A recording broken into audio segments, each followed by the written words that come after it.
안녕하세요. 네, 기도드리고 찬양 시작하겠습니다. 하나님 아버지 감사합니다. 오늘도 함께 예배해드리게 해주심에 감사드립니다. 전국적으로 많은 비가 내려서 피해를 입은 사람들이 있다고 합니다. 빠르게 복구해 주시고 몸과 마음 다친 영혼들 없도록 인도해 주세요. 오늘 드려지는 예배와 찬양 가운데 성령님 함께 하시고 주님 홀로 영광 받기를 소망합니다. 감사드리며 예수님의 이름으로 기도드렸습니다.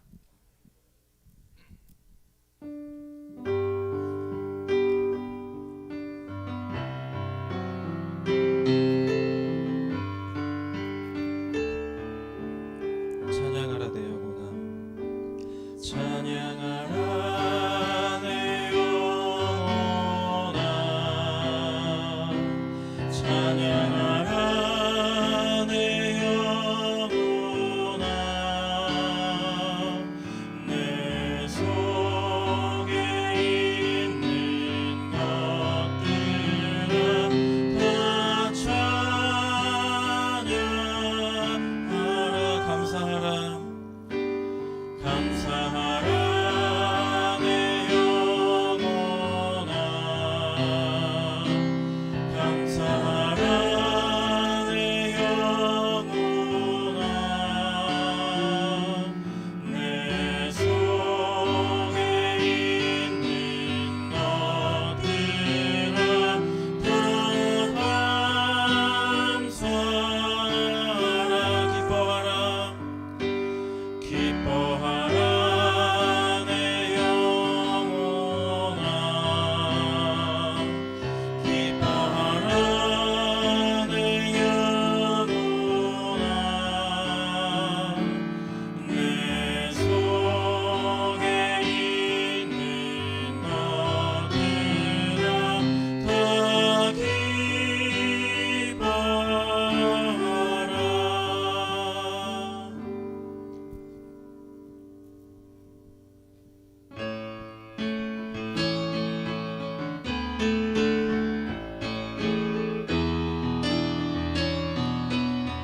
죄에서 자유를 얻게 함은, 죄에서 자유를 얻게 함은 보혈의 능력, 주의 보혈, 시험을 이기는 승리되니 참 놀라운 능력이로다. 주의 보혈 능력이로다. 주의 피 주의 보혈 그 어린 양의 매우 귀중한 피로다. 육체의 정욕을 이길 힘은 보혈의 능력, 주의 보혈 정결한 마음을 얻게 하니 참 놀라운 능력이로다. 주의 보혈 능력이로다. 주의 피 흘려 주의 보혈 그 어린 양의 매우 귀중한 피로다. 눈보다 더 기게 밝히는 것 보혈의 능력, 주의 보혈 부정한 모든 것 밝히시니 참 놀라운 능력이로다. 주의 보혈 능력이로다. 주의 피 흘려 주의 보혈 그 어린 양의 매우 귀중한 피로다. 구주의 복음을 전할 제목 보혈의 능력, 주의 보혈 날마다 나에게 찬송 주니 참 놀라운 능력이로다. 주의 보혈 능력이로다. 주의 피 흘려 주의 보혈 그 어린 양의 매우 귀중한 피로다. 주의 보혈 주의 보혈 능력 있도다 주의 피 믿으오 주의 보혈 그 어린 양의 매우 귀중한 피로다.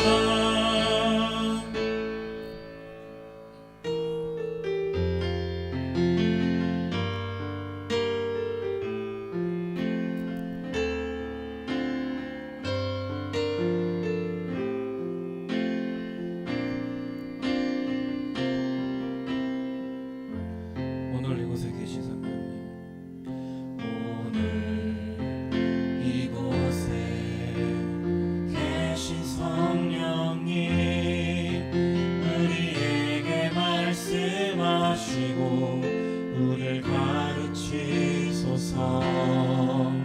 다같이 우리 맘 열어주시고 주의 빛으로 밝혀 우리를 인도하소서.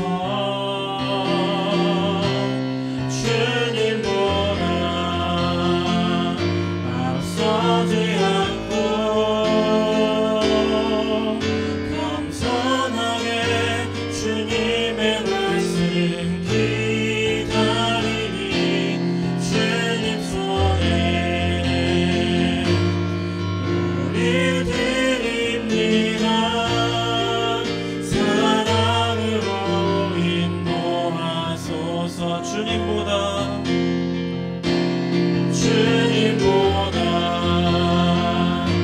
앞서지 않고 겸손하게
여호와여, 왕이 주의 힘으로 말미암아 기뻐하며 주의 구원으로 말미암아 크게 즐거워하리이다.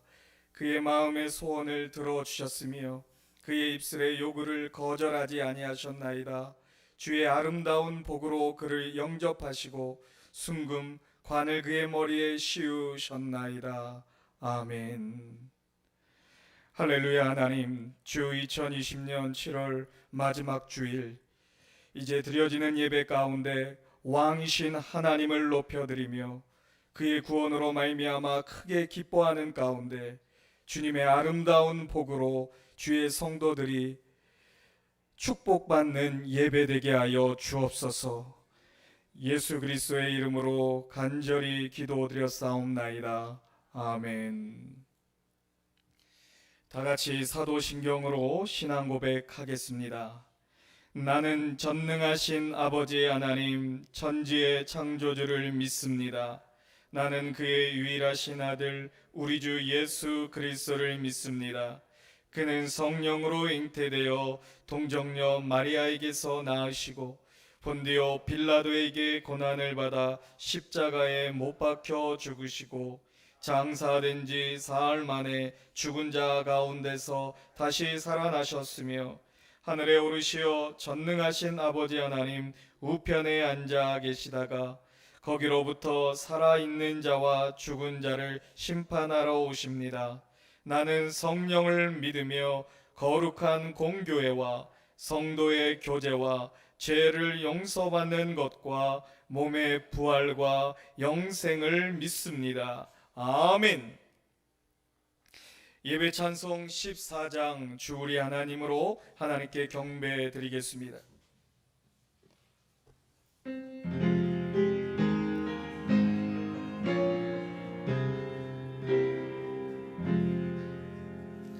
주 우리 하나님 하늘에 계시니 온 천하 만민 주 앞에 찬송하네.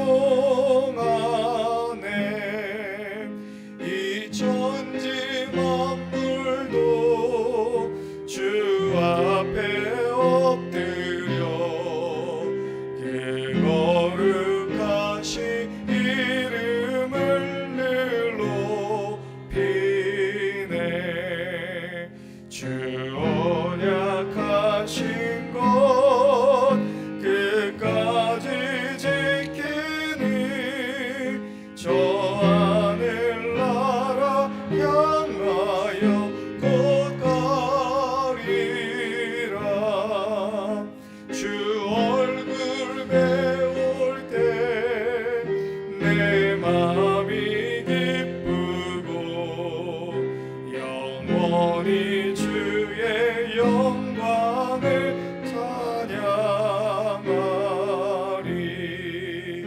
왕의 왕 되신 주 하늘에 계시니 이 세상 죄악 이기신 구주 예수. 저 천군 천사들 주 옹이하고서 우성도 함께 영원히 늘 섬기네. 성삼위일체께 승리한 우리들 다 기쁜 소리 높여서 감사드려.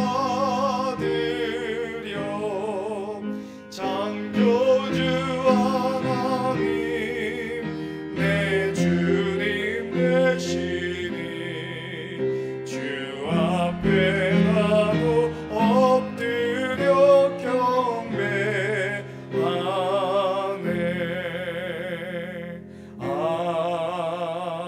아멘.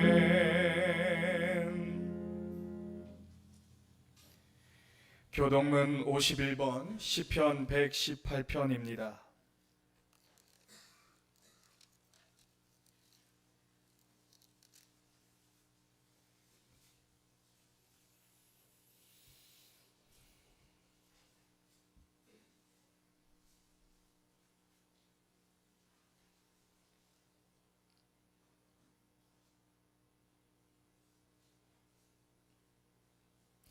교독하시겠습니다. 여호와께 감사하라. 그는 선하시며 그의 인자하심이 영원함이로다.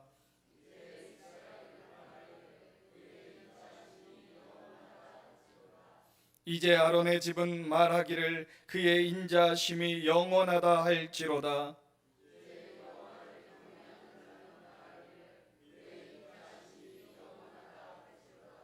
내가 고통 중에 여호와께 부르짖었더니 여호와께서 응답하시고 나를 넓은 곳에 세우셨도다.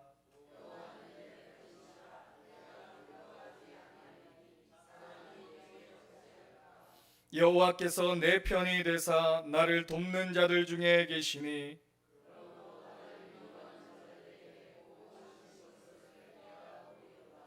여호와께 피하는 것이 사람을 신뢰하는 것보다 나으며 여호와께 피하는 것이 고관들을 신뢰하는 것보다 낫도다.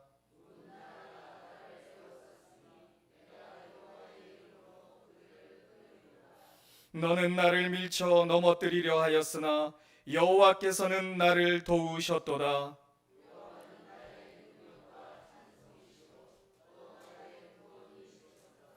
아멘.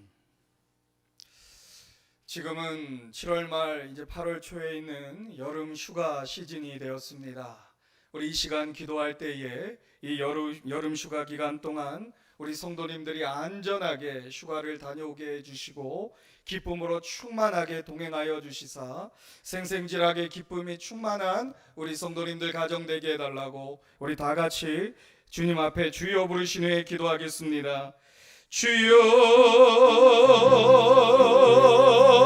주여 하나님 아버지 하나님 여러가지 상반기 코로나로 인한 아버지 하나님 지친 몸과 마음을 아버지 하나님 쉴 수 있는 아버지 하나님 이제 여름 휴가 기간이 돌아오고 이제 시작되어졌습니다.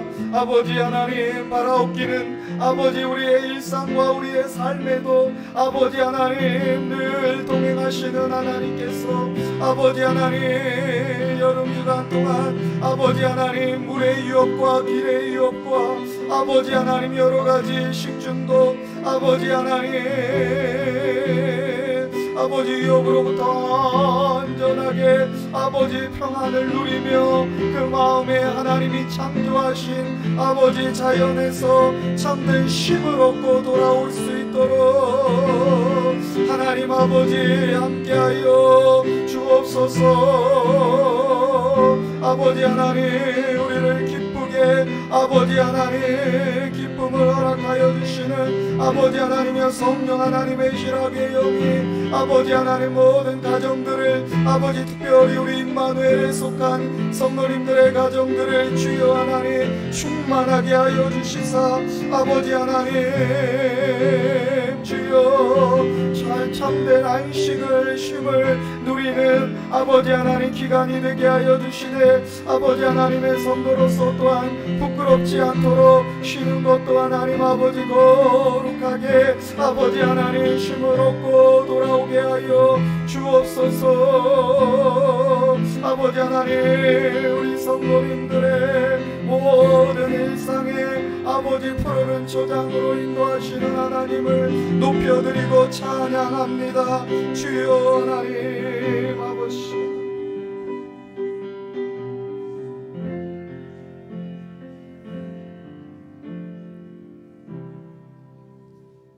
사랑과 은혜가 충만하신 살아계신 하나님 아버지 거룩하고 복된 죄날에 온근 각처에서 주님 백성들 주님 존존에 불러주시고 예배드리게 하시오니 진실로 감사와 영광을 돌립니다. 진정한 평화를 잃어버린 시대에 평화의 왕이신 예수 그리스도를 저희 가운데 보내셔서 이 시간 하늘의 평화를 맛보게 하시니 감사하고 감사합니다. 이 예배의 시간이 예수 그리스도의 십자가 보혈로 말미암아 천국 잔치가 되도록 주장하여 주시옵소서. 코로나 사태를 겪으면서 생명의 주인 되시는 하나님을 망각하고 욕심을 따라 세상을 쫓아가는 어리석고 연약한 존재임을 고백하지 않을 수 없나이다. 주여, 말씀 가운데 살아가지 못하고 세상에 살면서 지은 죄를 회개합니다. 죄의 잘못과 허물을 이 시간 용서하여 주시옵소서.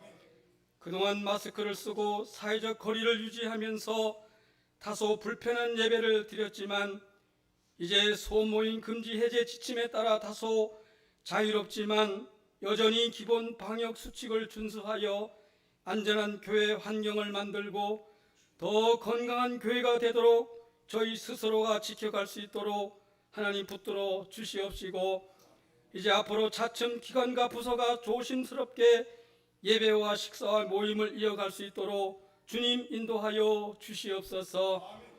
이 시간 간과 없기는 우리의 마음이 오직 예수 그리스도께 모아지기를 바라오며 주님의 은혜와 축복이 차고 넘치게 하시옵고, 하나님을 진정으로 사랑하며 믿고 의지하여 말씀에 순종하는 임마누엘 교인들이 될 수 있도록 역사하여 주시옵소서.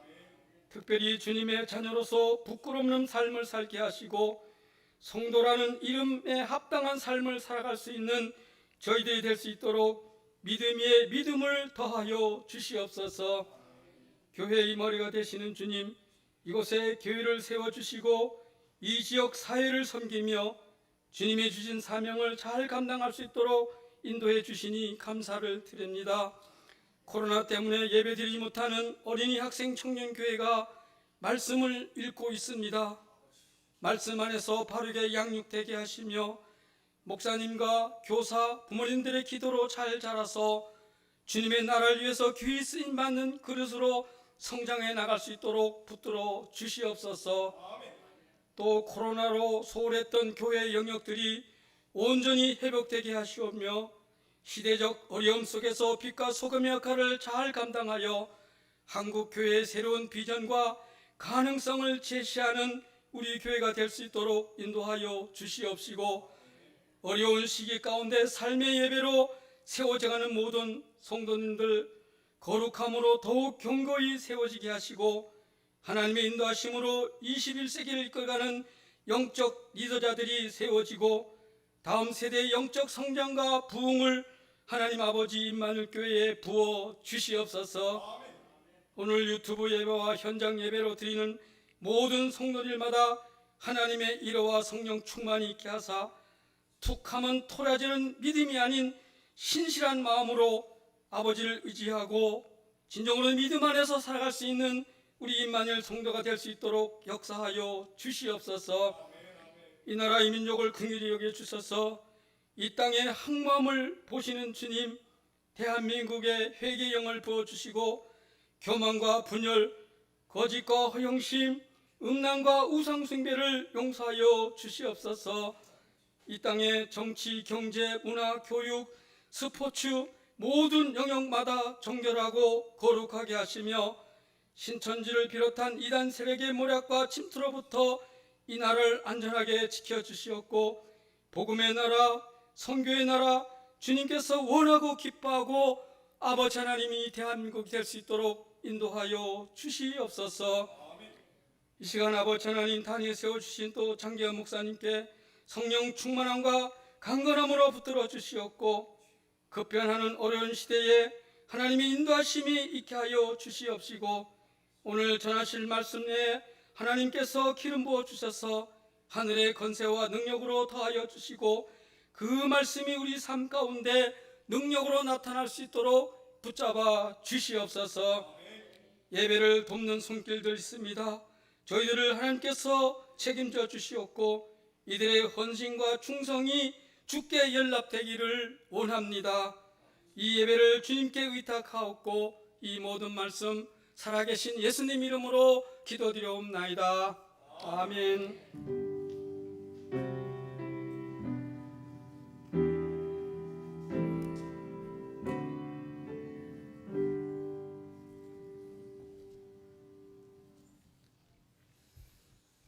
성찬의 말씀 보도록 하겠습니다. 누가복음 22장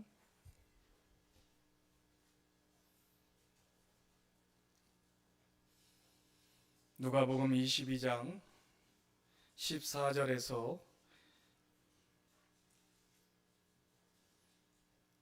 20절 말씀입니다. 제가 봉독해 올리겠습니다. 때가 이르매 예수께서 사도들과 함께 앉으사 이르시되 내가 고난을 받기 전에 너희와 함께 이 유월절 먹기를 원하고 원하였노라. 내가 너희에게 이르노니 이 유월절이 하나님의 나라에서 이루기까지 다시 먹지 아니하리라 하시고 이에 잔을 받으사 감사하기도 하시고 이르시되 이것을 갖다가 너희끼리 나누라. 내가 너희에게 이르노니 내가 이제부터 하나님의 나라가 임할 때까지 포도나무에서 난 것을 다시 마시지 아니하리라 하시고 또 떡을 가져 감사하기도 하시고 떼어 그들에게 주시며 이르시되 이것은 너희를 위하여 주는 내 몸이라. 너희가 이를 행하여 나를 기념하라 하시고 저녁 먹은 후에 잔도 그와 같이 하여 이르시되 이 잔은 내 피로 세우는 새 언약이니 곧 너희를 위하여 붓는 것이라. 아멘. 찬송가 421장을 부르시면서 성찬에 참여하도록 하겠습니다.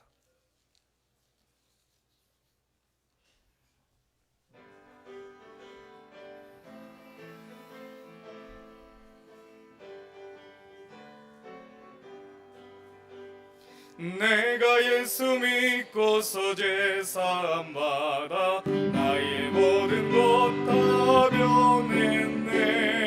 지금 내가 가는 길 천국길이요 주의 피로 내 죄가 씻겼네. 나의 모든 것 변하고 그 피로 구속 받았네. 하나님은 나의 구원 되시오네. 내게 정죄함 없겠네. 주님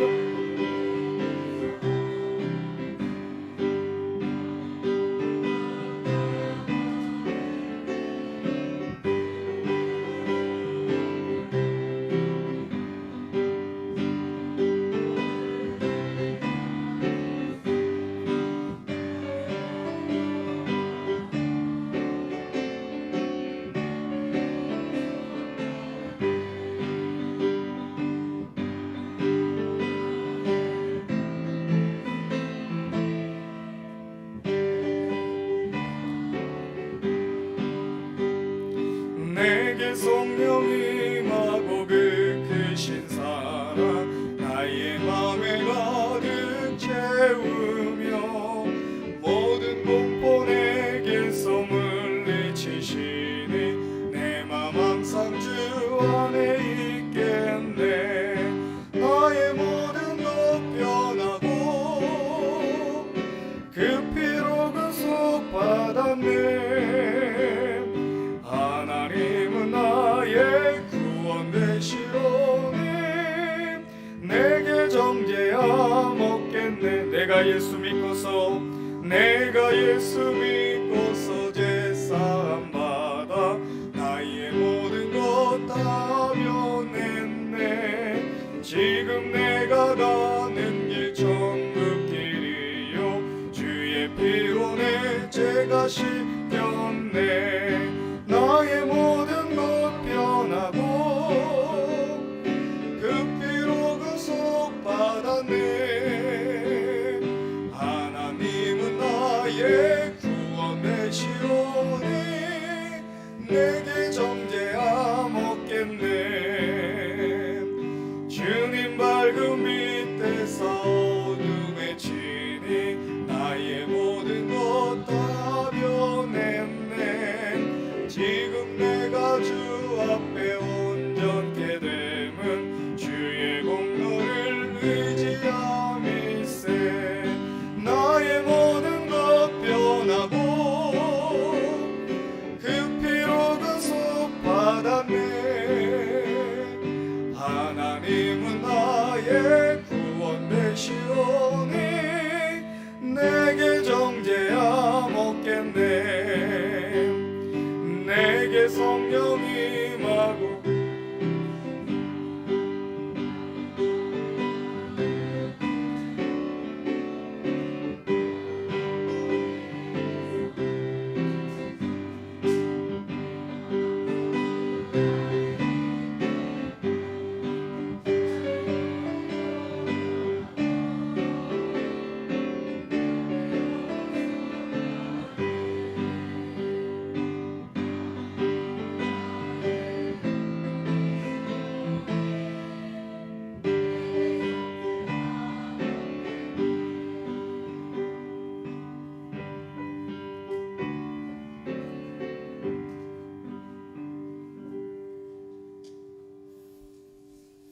하나님 아버지, 오늘도 주님의 보혈의 공로를 의지하여 주님께 예배드릴 수 있어서 감사를 드립니다. 이를 기념하는 성찬 예식을 통하여 다시금 우리 안에 있는 죄와 허물과 이 많은 죄악들을 사하여 주옵소서. 다시는 반복되어지는 죄로 인하여 사단의 괴계에 빠지지 않도록 저희들의 영혼을 악에서부터 지켜주시고 늘 하나님의 말씀으로 거룩하여지며 주님이 주시는 능력과 지혜와 풍성한 은혜를 가지고 기쁨으로 감사함으로 하나님께 영광을 올려드리며 사는 저희들 되게 하여 주옵소서. 예수 그리스도의 이름으로 기도드렸사옵나이다. 아멘. 말씀 보도록 하겠습니다. 오늘 우리에게 주신 하나님 말씀 우리 두 편을 보도록 하겠습니다. 먼저 시편 1장 1절에서 3절 우리 읽으신 후에 이어서 마태복음 18장 1절 4절을 읽도록 하겠습니다. 먼저 시편 1장 1절에서 3절은 찾으신 후에 한 목소리로 읽겠습니다.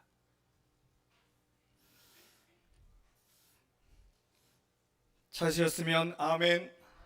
함께 읽습니다.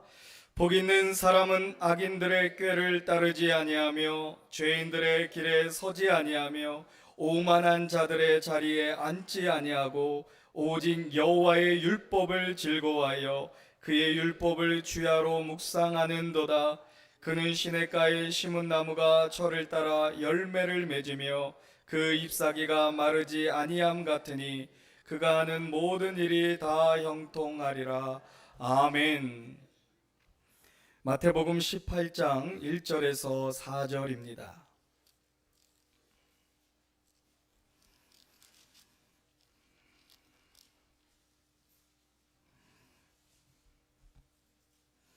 마태복음 18장 1절에서 4절은 교독하여 있습니다.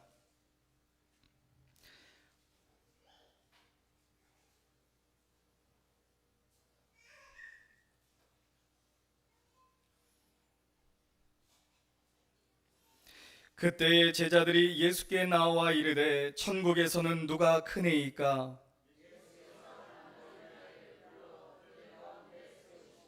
이르시되 진실로 너희에게 이르노니 너희가 돌이켜 어린아이들과 같이 되지 아니하면 결단코 천국에 들어가지 못하리라. 그러므로 누구든지 이 어린아이와 같이 자기를 낮추는 사람이 천국에서 큰 자니라. 아멘.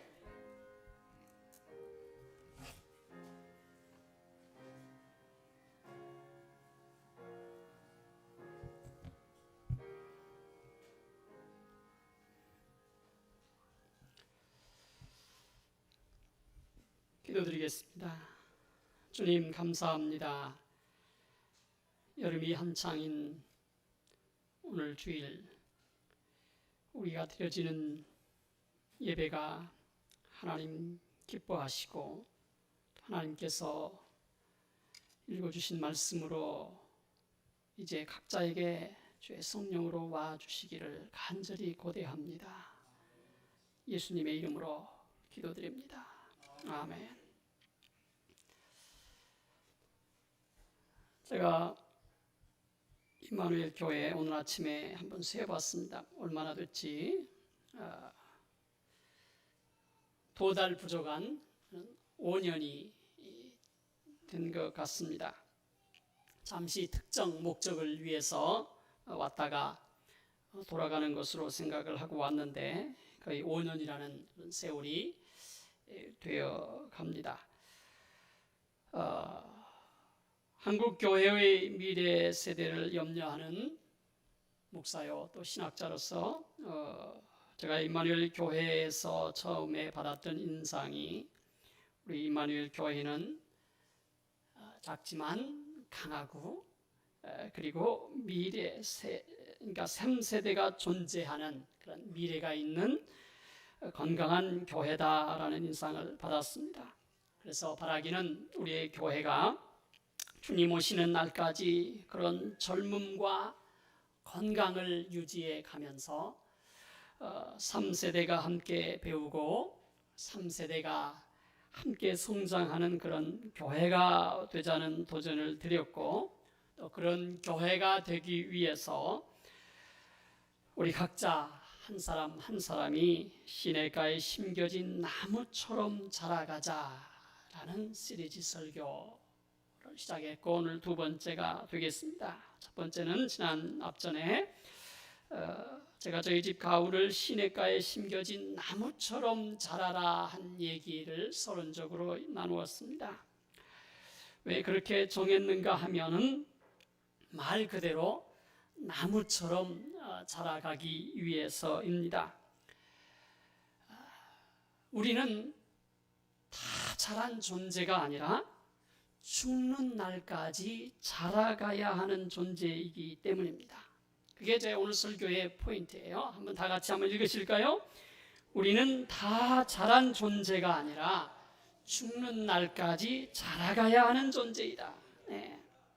앞전 설교에서 우리 인간에게는 세 가지의 키가 있다고 말씀을 드렸는데, 우리 육체의 키는 다 자랐지만 우리의 또 다른 키는 나무처럼 계속 자랄 수 있어야 하고 더 자라가야 하는 키가 있기 때문입니다. 한번 그림을 보세요. 사람은 대개 2m 아래의 키로 육체적인 성장이 멈추게 됩니다. 그러나 나무처럼 자라가야 할 키가 우리 아이에게는 있는 것이지요. 말씀으로 자라야 하는 키가 있고, 뒤에서 말씀드리겠지만 오늘 두 번째로 읽은 말씀처럼 어린 아이처럼 자라야 하는 키가 있습니다. 그걸 저는 나이키라고 부릅니다. 유명한 신발 상표 나이키가 아니라 나이키, 띄어쓰기를 잘해야 돼요. 무슨 얘기냐면 나이를 먹어감에 따라 크는 키, 나이키입니다. 우리말에 나이값이라는 말이 참 재미있습니다. 그런데 한번 내 나이값이 얼마나 되는지 한번 계산해 보실래요? 얼른? 내 나이값은 얼마가 되는가? 5,000원? 5만원? 5억? 자, 여기서 나이값이란 나이에 걸맞게 있어야 하고 갖추어야 할 어떤 그런 성장치를 말할 때 쓰는 말이 아닌가요? 저런 나이값도 못하는 사람이 있나라는 것은 그의 몸집의 크기라든지 육체적인 성장의 크기라든지 아니면 그런 나이를 보고 나이 키를 가지고 왜 저럴까라는 그런 아쉬움을 표현한 얘기가 아니겠어요? 요즘 아내가 고양시에서 지원하는 프로그램에 참여를 해서 마치 아이돌에라도 나가려는 듯 악기 연습을 요즘 열심히 합니다. 그런데 코로나 바이러스 문제로 모이지를 6개월 동안 모이지를 못했어요.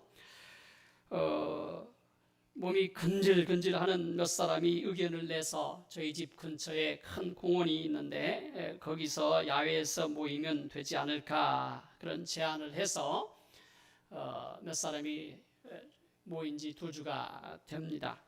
다녀와서 하루는 이런 이야기를 해주었습니다. 선생님과 함께 공원의 그 의자에 앉아서 이렇게 연습을 하고 있는데 연세가 있으신 두 분이 가까이 와서 앉더니 노래 음악 연습을 하니까 거기서 구경 들어보시려나 했더니 거기 옆에 앉아가지고 뻐끔뻐끔 불을 떼더랍니다. 아니 공원에 앉을 자리가 여기저기 많이 있는 자리가 없었다면 아닌데 저 앞에도 있고 많이 있는데 굳이 그 옆에 와서 연기를 피우는데 얼마나 민망했는지 모른다는 그런 얘기를 했습니다. 저는 말씀을 묵상하고 있는 차였기 때문에 그분들의 나이값은 얼마나 될까? 라는 그런 생각을 해 보았습니다. 사람에게는 나이와 상관없이 죽을 때까지 계속해서 자라야 하는 키가 있습니다. 나무처럼 자라라고 한 가운을 정한 이유입니다. 나무는 사람의 표상입니다. 사람은 성장의 기간이 있지만 나무는 죽을 때까지 자랍니다. 나무는 죽는 날까지 성장합니다. 가지가 꺾여 나가고 통째로 몸통이 잘려나간 밑동에서도 물기운만 들어가면 새순이 돋고 고목나무에서도 봄이 되면 어느 한쪽 끝에서 나와 가지를 내밀고 나 죽지 않았다라고 마치 소리치는 것 같은 그런 새 생명이 올라옵니다. 나무는 죽을 때까지 자랍니다. 늙어도 자랍니다. 그래서 시인은 시편 92편에서 의인은 종려나무같이 번성하며 레바논의 백향목같이 성장하리로다. 그는 다 같이 함께 읽으실까요? 늙어도 여전히 결실하며 진액이 풍족하고 빛이 청청하니. 제가 제일 좋아하는 말씀 중에 하나입니다. 왜냐하면 제 삶의 어떤 모토이기도 하기 때문에요. 이 말은 무슨 한마디로 말하면 늙어도 자라간다는 얘기예요. 늙어도 진액이 풍족하고 삶의 성장에 빛이 청청해가는 그런 모습을 나무로 우리 인생을 성경은 표현하고 있어요. 다시 말하면 아까 그림에서 봤더니 우리의 어떤 2m 밑에의 어떤 키로 성장이 끝남으로 다 자란 것이 아니라 우리는 계속해서 자라야 할 키가 있다는 얘기죠. 저희 집의 가정의 모토를 Grow like a tree, 나무처럼 자라라고 한 것은 저 자신이 죽는 날까지 이렇게 나무처럼 성장해가는 사람이 되기 위해서입니다. 자라나는 아이들 앞에서 저 자신이 나무처럼 자라가는 아버지가 되고 이미 목사이지만 더 목사다운 목사가 되기 위해서 예수를 많이 닮은 목사로 변하기 위해서 날마다 해마다 나무처럼 자라가기 위해서 그렇게 가운을 정하였습니다.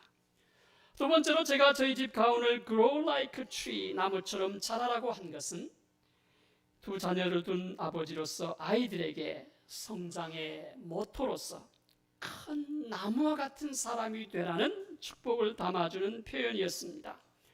솔직히 부모의 욕심이 담긴 표현이기도 합니다. 아이들이 죽는 날까지 배우고 새로운 곳에 도전하면서 그들의 삶이 풍성하고 저들의 인생이 시냇가에 심겨진 나무와 같이 우뚝 서기를 바라는 마음을 담은 축복이었습니다.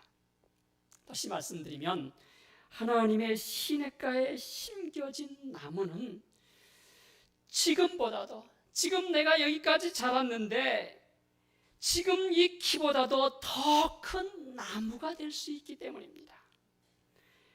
오늘 두 번째로 읽은 본문에 가서 보면요, 누가 천국에서 큰 사람입니까? 라고 제자들이 예수님께 물었습니다.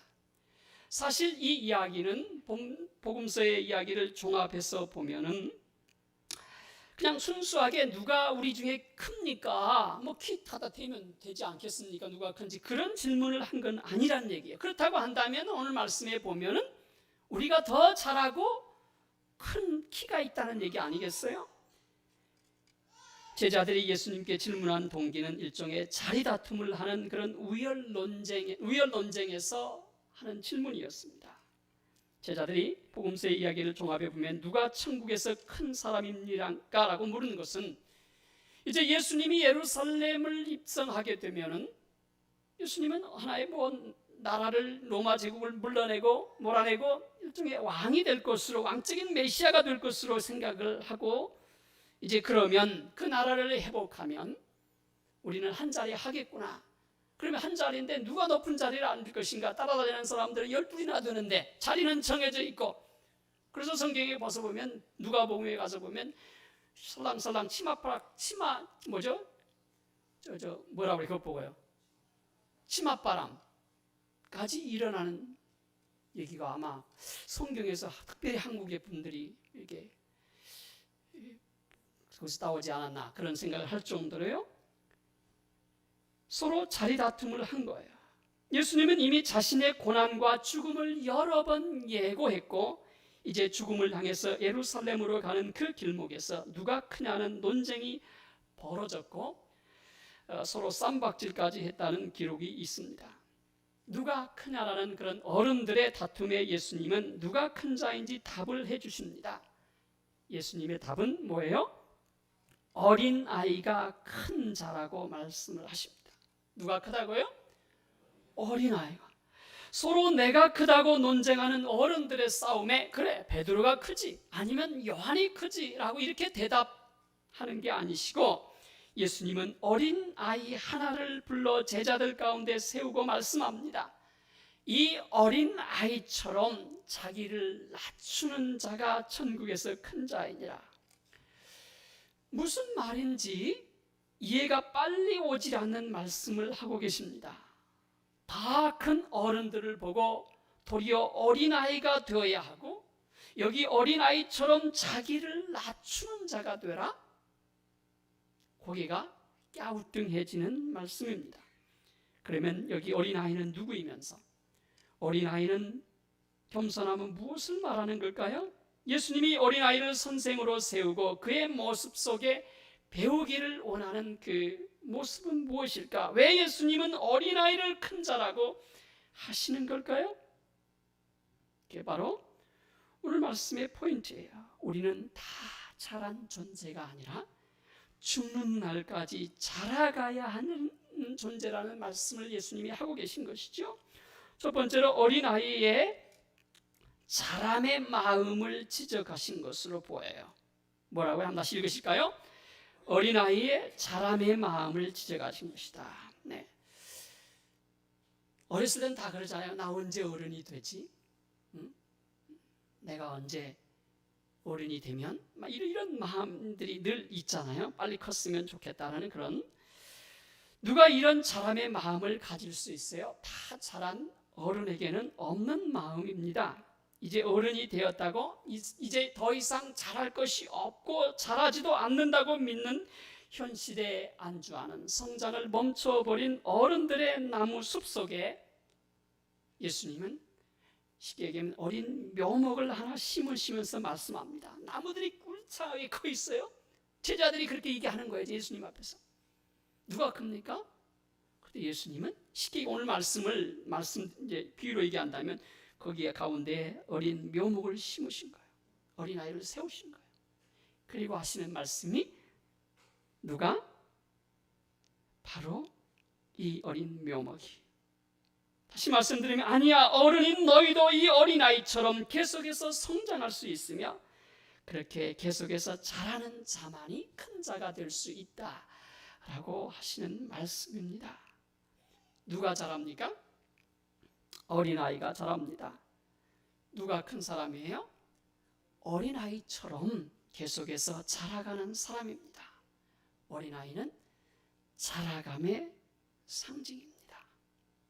우리 아이들 보면 그러지 않아요? 한 주만 지나고 보면 확 커 있는 그런 모습을 느끼는데 나는 너보다도 더 크다고, 나는 너보다 더 많이 배웠다고, 나는 너보다 더 잘났다고 도토리 키재기를 하는 제자들 앞에 계속해서 자라감의 표상인 어린 아이를 세우고 아니야 하나님 나라에서는 이 아이처럼 계속해서 자라가는 자가 큰 자라고 말씀을 하십니다.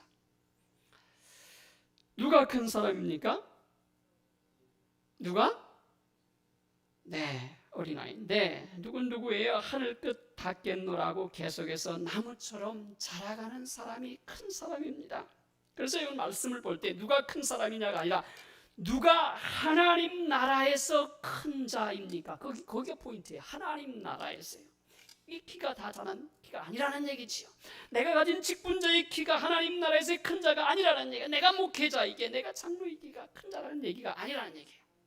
하나님 나라에서 더 커야 할 키가 있다는 그런 얘기지요.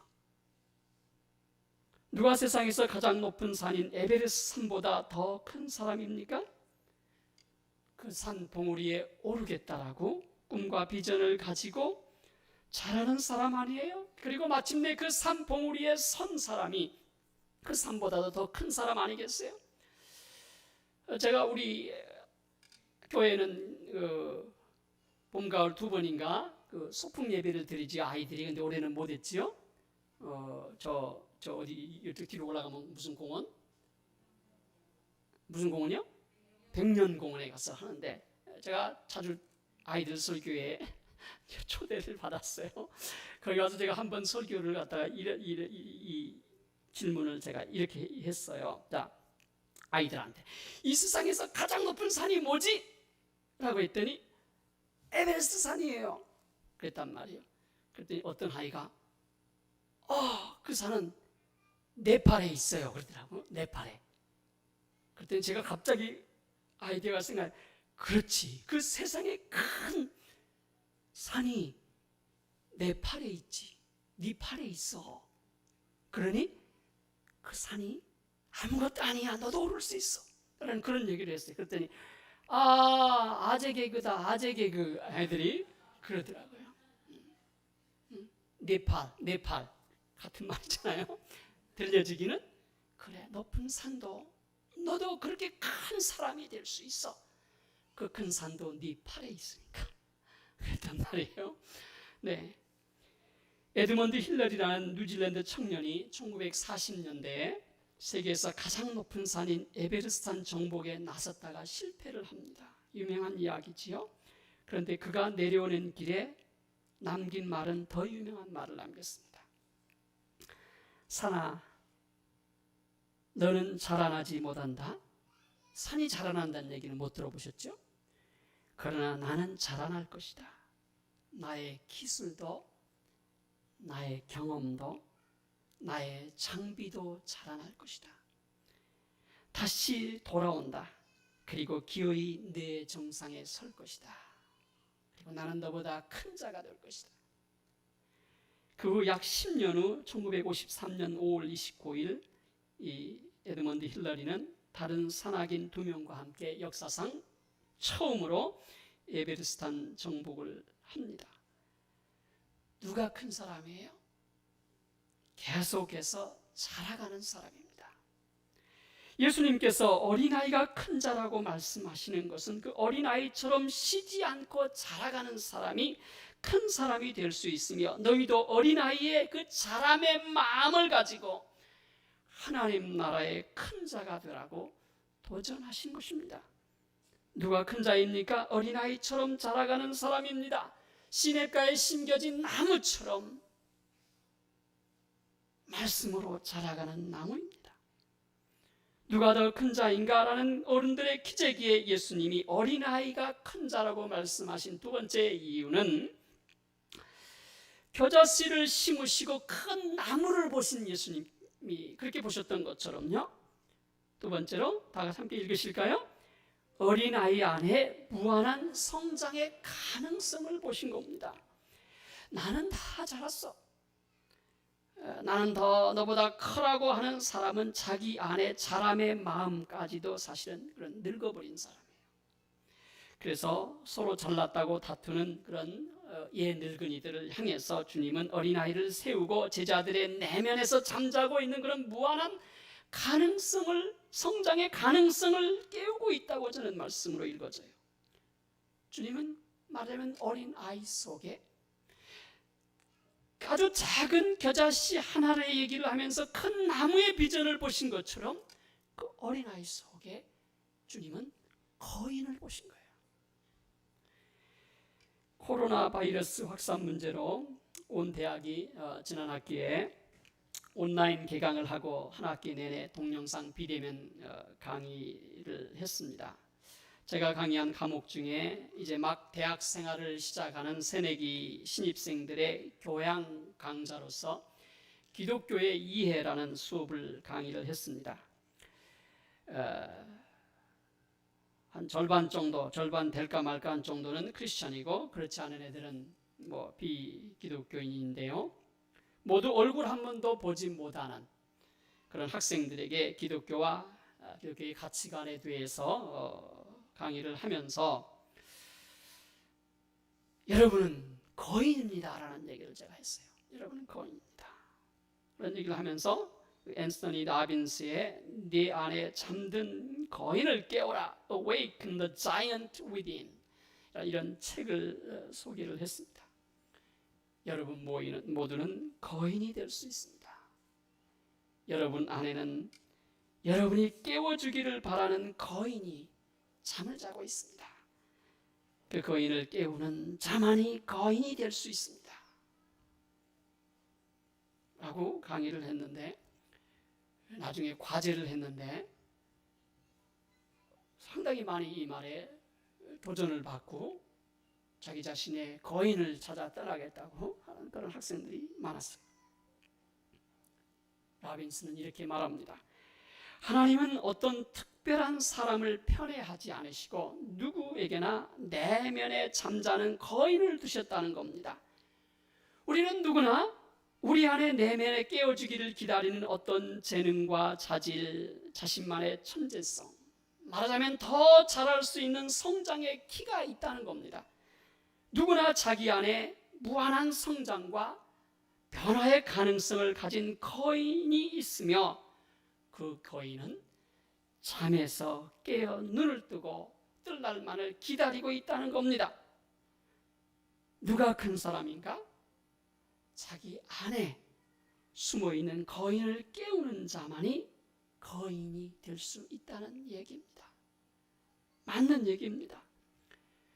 그래서요, 교육이라는 말을 여러분도 한번 좀 들어보셨으리라고 생각이 되는데, 이 education이란 말, educare라는 이 라틴어에서 온 말인데, 교육이란 말을 우리는 한국식의 교육은 뭐지요? 그냥 막 집어넣는 거야. 암기하고 외워야 하고 막 집어넣는 거야. 중국도 그러더라고요. 시험을 보는데 이런 동영상이 떴어요. 애들이 시험 시간 앞두고 있는데 아이가 이러는 거예요. 막 책을 담는 거예요. 머리에다 담는 거예요. 기억하라고. 기억 얼마나 풍자적인 그 영상이 있어. 저도 스크랩을 해놨는데 너무 재미있어서.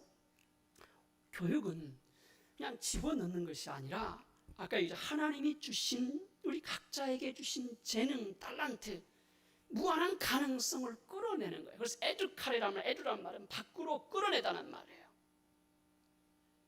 인도하다는 얘기. 무한한 가능성을 집어낸다는 얘기. 주입이 아니라 아이가 가진 무한한 잠재력을 끌어내주는 것이 교육이라는 원래의 의미예요. 요즘 뜨는 크리스찬이더라고요. 가수 가운데 김호중이라는 가수가 있습니다. 아시나요? 네. 노래를 너무 잘한다고 아내가 몇 개의 영상을 보여주는데 정말 노래 잘하더라고요. 근데 어려서부터 할머니 밑에 자라면서 비행 쪽에 가까운 그런 아이였다고 합니다. 그런데 이 아이가 노래를 잘한다는 그런 것을 한 선생님이 알고 그의 무한한 가능성을 보고 그리로 길을 안내합니다. 결국 그는 정말 자기가 그렇게 된 것은, 그래서 그 친구의 그 영화도 나왔다면서요. 영화도 있다고 그러더라고요. 그리고 자기를 그렇게 에듀카레 해준 그 선생님에게 찾아가서 선물을 전하고 감사의 마음을 눈물로 전하는 그런 영상을 제가 본 적이 있습니다. 예수님께서 서로 큰 자라고 다투는 어른들의 기재기에 어린아이를 세우시면 바로 제자들의 내면에 잠을 자고 있는 거인을 깨우기 위함이었습니다. 지금의 현실에 안주하지 말고 하나님 나라의 영적인 그런 거장들이 되라는 예수님의 주문이었습니다. 그래서 예수님은 실제로 어린아이를 시청각으로 세우시고 무한한 성장의 가능성을 가진 그 제자들의 마음속에 있는 잠자는 어린아이를 깨우기를 원하셨던 것으로 봐요. 그래서 영국의 낭만파 시인 윌리엄 워즈워스의 무지개라는 그 유명한 시, 우리 교과서에 나왔던 그 시에 가서 보면요, 여러분 기억하실 거예요. 어린이는 어른의 뭐다? 아버지. 네. 저 이해가 안 돼. 여러 번 읽었어요. 저도 그것이 무슨 말일까? 그런데 깨달아져요. 이해가 돼요. 우리는 어른이 아이들의 아버지라고 이렇게 생각하잖아요. 아니요. 이분은 어린이가 어른의 아버지래요. 어른이 된 시인은 천진난만한 어린이의 영혼을 사모하면서도 늙어서도 어린아이처럼 새로움을 향해서 성장을 거듭하겠다고 하는 열망을 담아낸 표현이 바로 어린이는 어른의 아버지다 라는 표현이죠. 어른은 잘하지 않습니다. 나는 배웠다고 생각하는 사람은 잘하지 않습니다. 나는 안다고 생각하는 사람은 내가 가지고 있는 내가 누려온 전통만이 옳다라고 주장하는 마음에는 새 포도주가 채워지지 않아요. 언젠가도 말씀드렸지만 신학교에서는 좀 나이 드신 분들이 꽤 와요. 이번 학기에 신입생에 오시는 분들도 3분의 1 이상이 만학도예요. 나이가 많이 드신 50대가 넘으신 분들도 꽤 있어요. 가정이 있고. 그런데 저는 그분들을 특별하게 격려하고 칭찬합니다. 왜냐하면 배움을 향해서 도전하는 것, 그거야말로 그것처럼 인생에서 아름다운 것이 없다. 이제 한번 적용해 보실까요? 거인이 되려면 앤서니 라빈스라는 사람이 얘기한 내 안에 잠든 거인을 깨우기 위해서 이분은 이런 얘기를 해요. Raise your standard. 자신의 그런 성장의 키, 어떤 기준을 높여라. 띄워졌나요? 네, 성장의 키를 높여라. 그런 얘기를 해요. 인간의 역사 속에서 거인의 삶을 살고 간 사람들은 다 그냥 잘하겠지, 되겠지가 아니라 모두가 자신의 키의 기준을 높였다는 거예요. 나도 잘할 수 있다라는, 우리 안에 자람의 마음을 갖고 그런 잠자는 거인을 깨우기 위해서 자신의 키의 기준을 높이는 그런 이런 고백을 해야 되죠. 하나님, 나는 더 자라야 합니다. 하나님, 나는 더 자라야 합니다. 하나님, 내 키가 더 자라야 합니다. 사랑의 키가 더 자라야 합니다.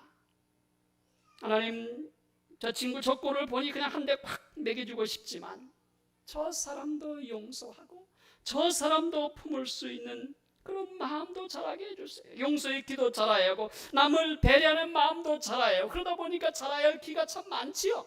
굉장히 많아요. 어디까지 자라야 되나요? 그러면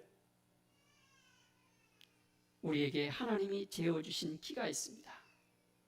에베소서 4장 바울 사도는 에베소 교회 성도들에게 이런 얘기합니다. 4장 14절에서 15절에 한번 다 같이 읽으실까요?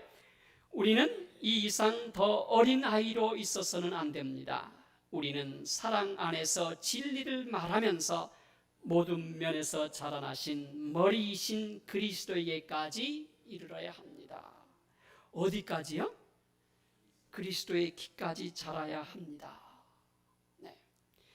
하나님, 나는 더 자라야 합니다. 내 안에 예수님이 보여 모습이 이루어질 때까지 나무처럼 자라야 합니다. 하나님이 우리가 무한히 자라도록 재어주신 키는 그런 예수님을 닮는 거예요. 그에 대한 얘기는 계속해서 이어가기로 하고요. 오늘의 포인트, 왜 나무처럼 자라야 하는가? 한마디 말씀드리려고 그랬어요. 다 같이 다시 한번 읽을까요? 자, 다음 앞에 것, 다음 보세요. 자, 우리는 다 자란 존재가 아니라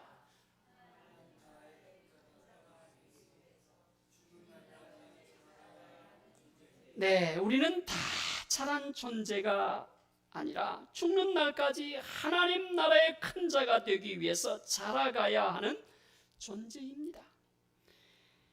앞으로 더 이어가기로 하고요. 말씀을 마치면서 바울 사도 이야기를 좀 하겠습니다.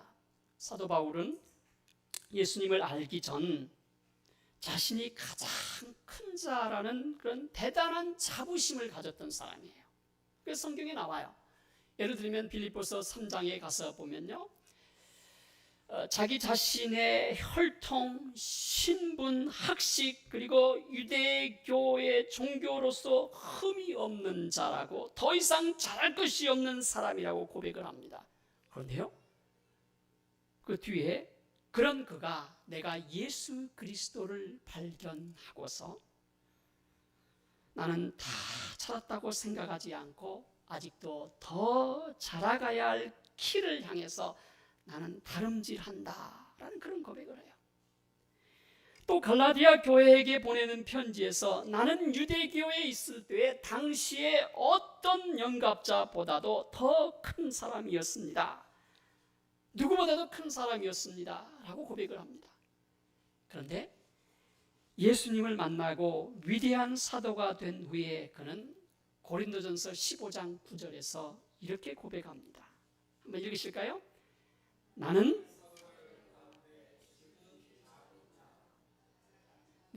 나는 사도들 가운데 지극히 작은 자라. 가장 작은 자란 얘기예요. 영어 성경에 I am the least of the apostles라고 이렇게 되어 있어요. 가장 작은 자라는 거예요.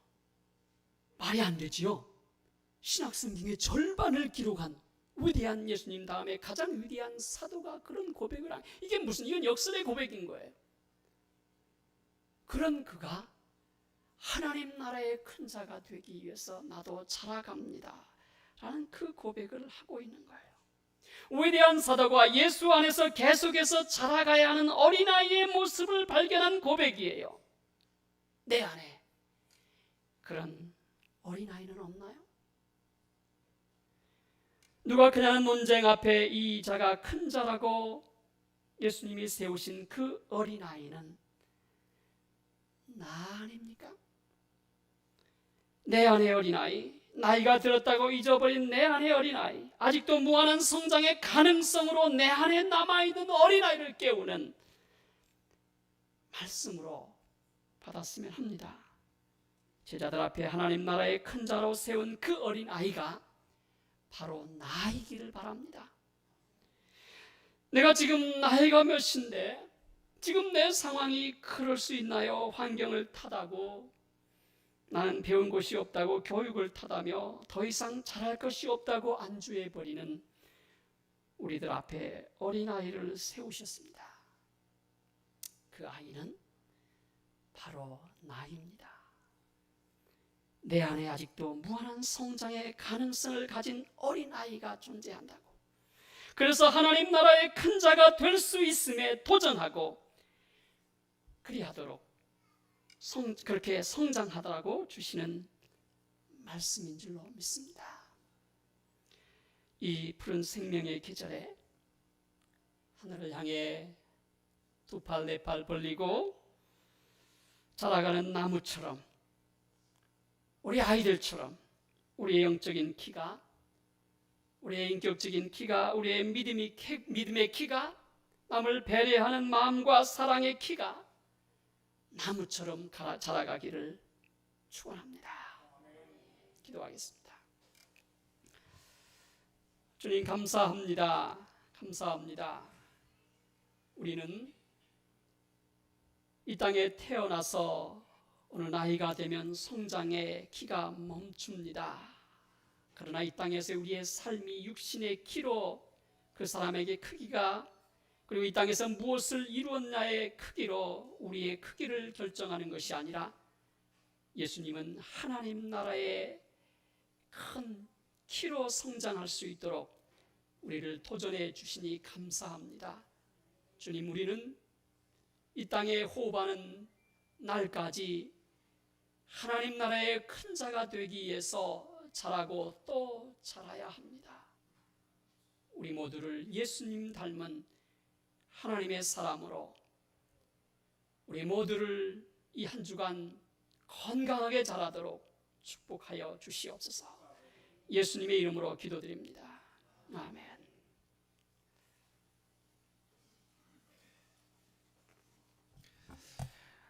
말씀 감사합니다.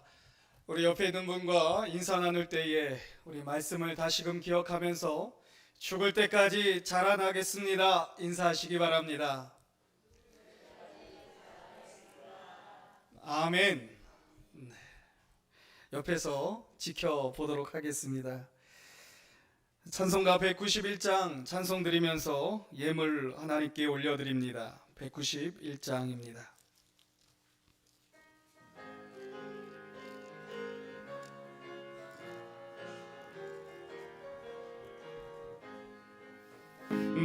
내가 매일 기쁘게 순례의 길에 남은 주의 팔이 나를 안보함이요 내가 주의 큰 복을 받는 참된 비결은 주의 영이 함께함이라 성령이 계시네 할렐루야 함께하시네 좁은 길을 걸으며 밤낮 기뻐하는 것 주의 영이 함께함이라 전에 죄에 빠져서 평안함이 없을 때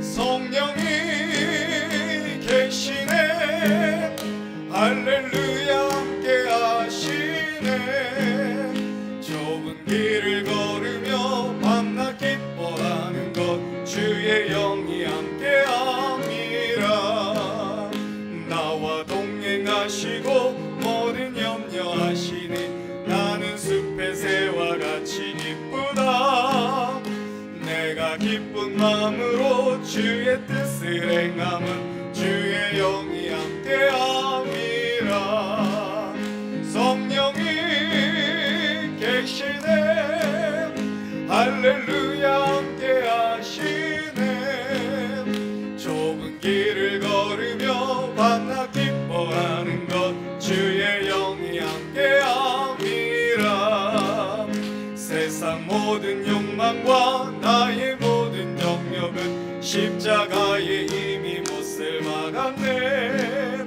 어두운 밤이 지나고 무거운 짐 벗으니 주의 영이 함께함이라 성령이 계시네 할렐루야 함께하시네 좁은 길을 걸으며 밤낮 기뻐하는 것 주의 영이 성령이 계시네 할렐루야 함께하시네 좁은 길을 걸으며 밤낮 기뻐하는 것 주의 영이 함께함이라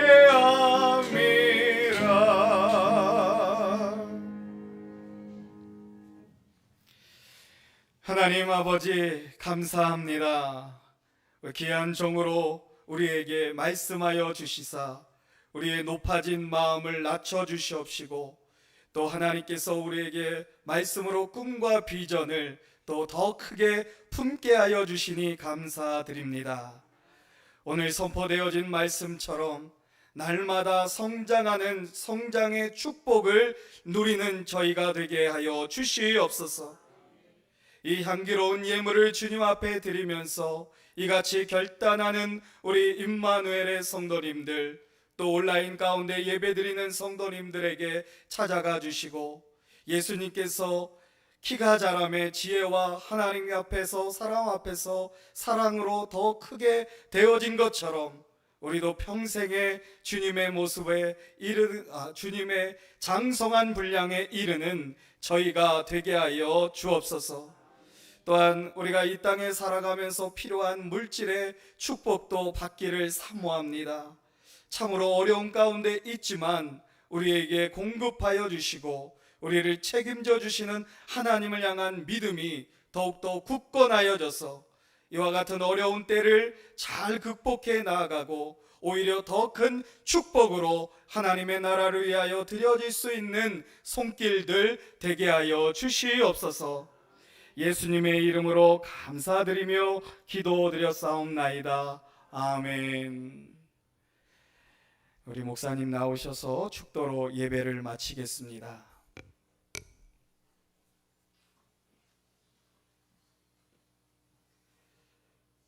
이제는 우리 구주 예수 그리스도의 은혜와 아버지 하나님의 크신 사랑하심과 성령의 인도하심이 오늘 임마누엘 교회 가족들 모두와 같이 가 주셔서 삶의 자리에서 아름다운 성장의 열매로 하나님께 큰 영광 돌릴 수 있도록 축복하시기를 우리 구주 예수 그리스도의 이름으로 간절히 축원합니다. 아멘.